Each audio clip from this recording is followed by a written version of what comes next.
इस वर्ष अब्दुल्ला ने अपनी पत्नी के साथ उम्र अदा करने का निर्णय लिया। उड़ान के दौरान पायलट ने घोषणा की कि विमान मीकात की सीमा में प्रवेश करने वाला है। इस घोषणा के बाद अब्दुल्ला ने इहराम बांधने की तैयारी शुरू कर दी। हज और उम्र के लिए 5 मीकातें निर्धारित की गई हैं, जिन्हें बिना इहराम के पार नहीं किया जा सकता। ये 5 मीकातें हैं: जुल हुलैफा,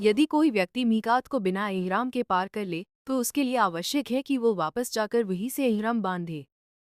यदि वो वापस नहीं जाता तो उस पर दम कफ़ारा वाजिब हो जाता है, यानी एक बकरी या भेड़ की कुर्बानी देना और उसका गोश्त हरम के गरीबों में बांटना।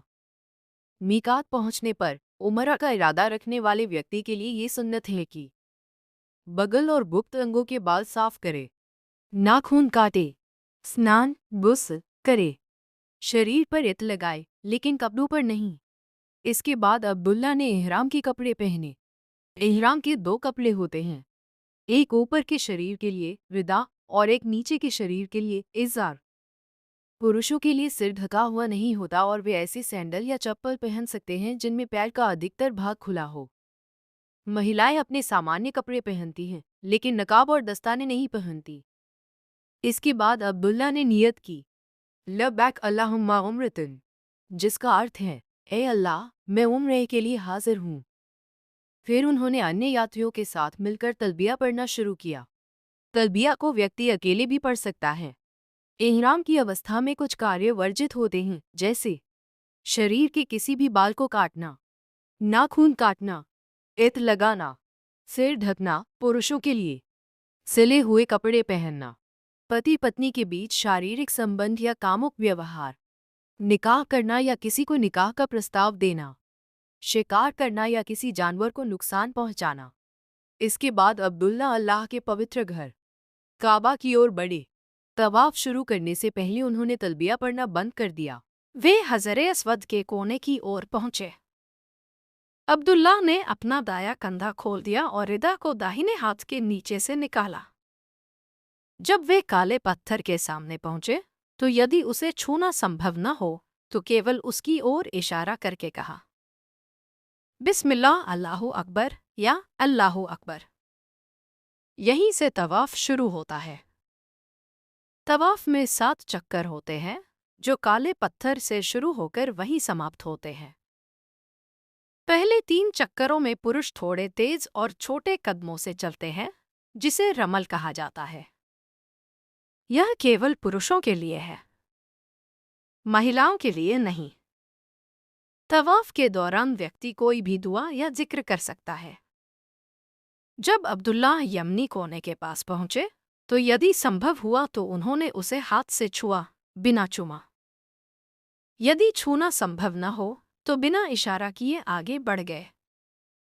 यमनी कोने से काले पत्थर के बीच यह दुआ पढ़ना सुन्नत है, रब्बना आतिना फिद दुनिया हसन व फिल आखिरती हसन व किना अज़ाबन नार। इसी प्रकार 7 चक्कर पूरे किए गए। अब्दुल्ला इस बात का भी विशेष ध्यान रखते हैं कि वे हिज्र इस्माइल के अंदर से तवाफ न करें, क्योंकि वो काबा का ही हिस्सा है और उसके अंदर से तवाफ करने से तवाफ अधूरा हो जाता है।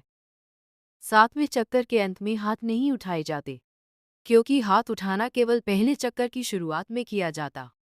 इसके बाद अब्दुल्ला अपना दायां कंधा ढक लेते हैं और मकाम इब्राहिम के पीछे जाते हैं, जो कि हजरत इब्राहिम अलैहिस्सलाम के खड़े होने का स्थान हो।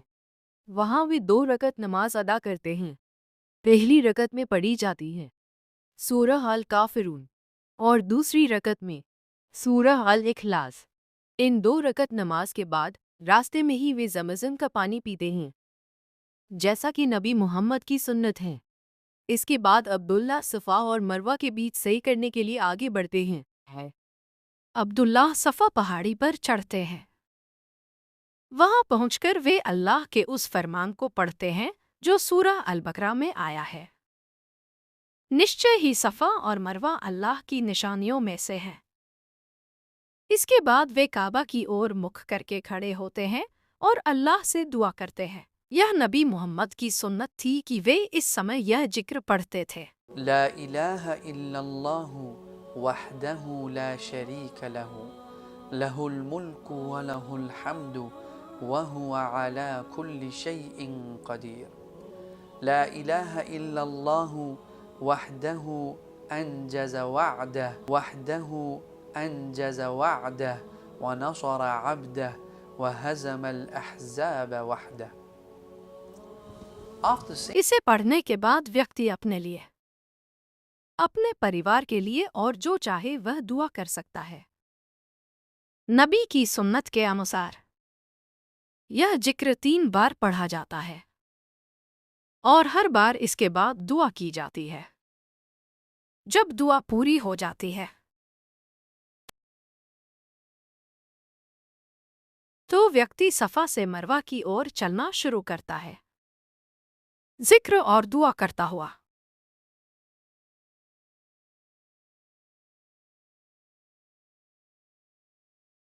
सफा और मरवा के बीच जो 2 हरी निशानियां लगी होती हैं, उनके बीच पुरुष थोड़ा तेज चलते या हल्का दौड़ते हों। जब वे मरवा पहुंचते हैं तो 1 चक्कर पूरा हो जाता है। वहां भी वही दुआ पढ़ते हैं जो सफा पर पड़ी थी, लेकिन आयत को दोबारा नहीं पढ़ते। फिर भी उसी तरह वापस सफा की ओर लौटते हैं और इसी क्रम को दोहराते हैं यहाँ तक कि 7वां चक्कर पूरा हो जाता है। 7वें चक्कर के बाद वे मरवा पर पहुंचते हैं और बिना कुछ कहीं रुक जाते हैं। इस प्रकार उनकी सई पूरी हो जाती है। सई के बाद अब्दुल्ला ने अपना सिर मुंडवाया और उनकी पत्नी ने अपने बालों के सिरों से हर तरफ से उन्हीं के बराबर बाल काटे। इस तरह अब्दुल्ला और उनकी पत्नी ने उम्रह के सभी अरकान पूरे किए और अल्लाह ताला से आशा की कि वो उनका उम्रह स्वीकार करे और उन्हें सर्वोत्तम प्रतिफल प्रदान करे। आपकी उम्राह की यात्रा कबूल हो। विश्वसनीय पैकेज, आरामदायक यात्रा और पूरी मार्गदर्शन के लिए आज ही अल अजवा उम्र सर्विसेज से संपर्क करें। सारी जानकारी नीचे दिए गए विवरण डिस्क्रिप्शन में उपलब्ध है।